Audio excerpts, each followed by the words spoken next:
Iran के खिलाफ Europe का बड़ा ऐलान हुआ है। फ्रांस, जर्मनी, ब्रिटेन ने कहा हमले करेंगे। यूरोप के 3 देश बोले ईरान पर हमले करेंगे। तो ईरान पर हमला करने वाले देशों में अब इजराइल और अमेरिका के अलावा अब आप इन देशों को भी गिन लीजिए। फ्रांस, जर्मनी, यूके का ऐलान ईरान पर हमले करेंगे। ईरान ने कल रात के बाद से अपने हमलों की इंटेंसिटी और बढ़ा दी है। तो आने वाले वक्त में ईरान के हमले और तेज होंगे। अब यहां से या फिर हमलों का असल में डिक्लाइन दिखाई देगा ईरान की तरफ से।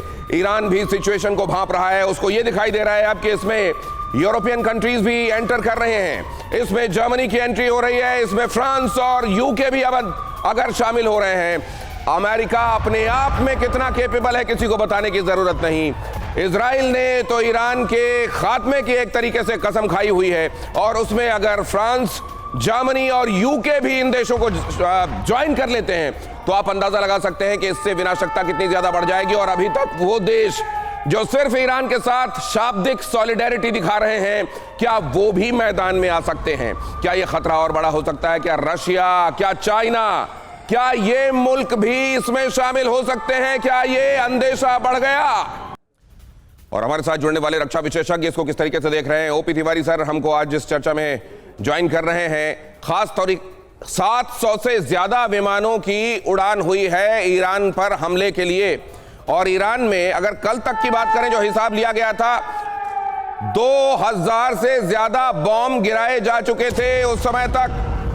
आज की अगर गिनती करेंगे तो कितने सारे बम पूरे ईरान को तबाह कर चुके होंगे। लेकिन इधर ईरान का रिटेलिएशन देखिए, ये दिखाने पर, ये सोचने पर, आपको याद होगा 13 दिन की लड़ाई याद होगी जो जून में हुई थी 2025 में। पहले शुरुआत में ऐसा लग रहा था कि ईरान तो बुरी तरह पिट रहा है। बाद के दिनों में ईरान ने वो दिखाना शुरू कर दिया था जो एक्चुअली सरप्राइजिंग था, पूरी दुनिया के लिए सरप्राइजिंग था कि क्या ईरान के पास ये ताकत बची हुई थी। उसके बावजूद वो कुछ दिनों तक शांत दिखाई दिया, कदरन शांत। मतलब वो हमले उतने इंटेंस नहीं थे। अभी जो दिखाई दे रहा है कब ये असल में ईरान की तरफ से किए गए हमलों का पीक चल रहा है या असल में ईरान ने अपनी ताकत अब भी बचा के रखी है?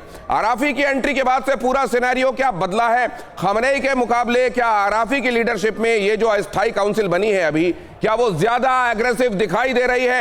एक एक करके मेहमानों के पास चलते हैं। वैसे ही आपका परिचय भी कराता जाऊंगा। पहले तिवारी सर से आपको मिलवा चुका हूं और उनसे यह कि सर क्या यह अंदेशा बड़ा हो गया? क्या विश्व युद्ध जैसे हालात का अंदेशा भी बड़ा हो गया तिवारी सर? दिनेश, आपकी बात से बिल्कुल रूप से सहमत हूँ। विश्व युद्ध का एक रूप ले चुका है। लेकिन जहाँ तक यूरोपियन देशन का सवाल है, वो अगर ज्वाइन करना चाहें तो ये तो कोई बहाना ढूंढना है। इसका मतलब क्या अमेरिका, इजराइल अकेले सक्षम नहीं है ईरान को दबाव करने के लिए? इसमें मीन्स कि ईरान से उनको डर हो गया है, तभी ये लोग साथ आ रहे हैं। अब पिछले मई और जून की जैसे आप बात कर रहे थे, पहले इन्होंने अटैक किया लेकिन अमेरिका उसके बाद बैकफुट पर आ गया था। अभी जो स्टेटमेंट आप लोग भी दिखा रहे थे, ईरान ने क्लेम किया है कि हमने 4 मिसाइल्स के हिट किया अब्राहम को। तो इसमें अमेरिका में डर स्वाभाविक हो गया है। अमेरिका को भी लग रहा है कि वो अकेले कितना संभाल सकते हैं। बिकॉज एक मैं थोड़ा इतिहास में जाना चाहूँगा। जब से ईरान पे सैंक्शंस लगे हुए हैं, ईरान अपने एयरफोर्स को मजबूत नहीं कर पाया। बट ईरान को अंदेशा था, हमेशा अंदेशा रहा है कि हम टारगेट पर आएंगे। तो उन्होंने अपनी जो प्लानिंग और स्ट्रेटेजिक प्लानिंग के माध्यम से जो उन्होंने ड्रोन्स और मिसाइल्स बनाई है, उस फील्ड में सबसे आगे चले गए विश्व में। यहाँ तक उन्होंने अपने मिसाइल्स, अपने ड्रोन्स रशिया को भी दिए हैं। तो इनकी मिसाइल और इसकी ड्रोन की ताकत काफ़ी मजबूत है। ये जो आप महत्वपूर्ण बात कह रहे हैं सर, आपने जिससे शुरुआत की चर्चा की, हम लोग लेमैन के तौर पर देखते हैं। और क्या होता है, अनहोनी होने की सूरत में जनरली दिमाग ये जाता है कि इससे बड़ा कोई और इससे बड़ी अनहोनी तो इंतजार नहीं कर रही है विश्व में। कोविड के बाद, रशिया यूक्रेन के बाद ये अंदेशे बड़े हो गए हैं कि अगर कोई विपत्ति आती है तो आसानी से दुनिया उससे पल्ला इस समय झाड़ नहीं पा रही है, बल्कि वो बड़ी हो जा रही है। और ऐसे में आपका ये कहना कि ये वाकई लग रहा है कि क्या अब ये और ज्यादा कंट्रीज को इन्वॉल्व कर लेगा ये युद्ध?